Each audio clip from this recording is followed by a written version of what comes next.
Kok ya, jadi ya baju koko kan bukan baju Islam, baju Cina, namanya koko. berarti bukan sinyal login nih Gus ya? Apanya? Bukan sinyal login ya? Atau enggak itu bukan urusan saya. Yang penting saya nggak lock on. Oh ya. Kalau misalnya kata-kata GPS itu adalah sebuah petunjuk, maka kita bisa katakan bahwa GPS itu kayak hidayah, atau hidayah itu kayak GPS. Dan GPS itu bentuknya pasif, dia cuma bisa ngasih tahu kepada Anda, tapi Anda mau menjalani atau tidak itu terserah Anda.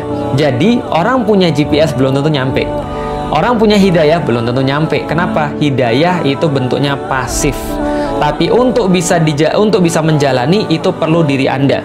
Seperti yang kemudian saya sampaikan dalam buku Beyond the Inspiration bab tentang takdir dan hidayah. Saya bilang gini, ada seseorang, dia taruhlah misalnya gini, dia punya alamat ke satu tempat, dan ketika dia sudah punya alamat ke satu tempat itu, dia hafalin, dia bacain terus kayak zikir. Setiap selesai sholat dia bacain, dia nyampe atau enggak? Enggak bakal nyampe kalau cuma bacain doang.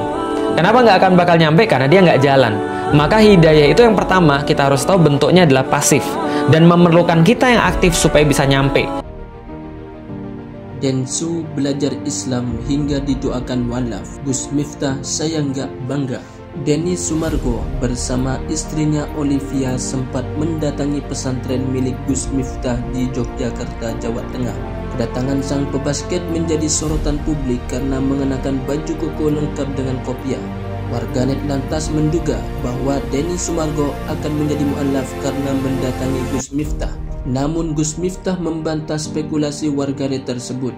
Awalnya, Gus Miftah menyebut bahwa kedatangan Denny Sumargo untuk menjalin silaturahmi. Gus Miftah beberapa kali diundang untuk datang ke acara podcast Densu, tapi selalu terhalang oleh agenda lain. Gus Miftah juga menjelaskan bahwa kedatangan Denny Sumargo ke pesantren miliknya itu untuk belajar urusan agama Islam. Gus Miftah menambahkan bahwa ia tak pernah merasa bangga bila nantinya Denny Sumargo menjadi mu'alaf dan masuk Islam.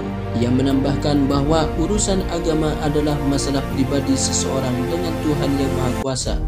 Saya nggak bangga kalau dia login, ngapain? Agama itu hidayah masing-masing, tutup Gus Miftah.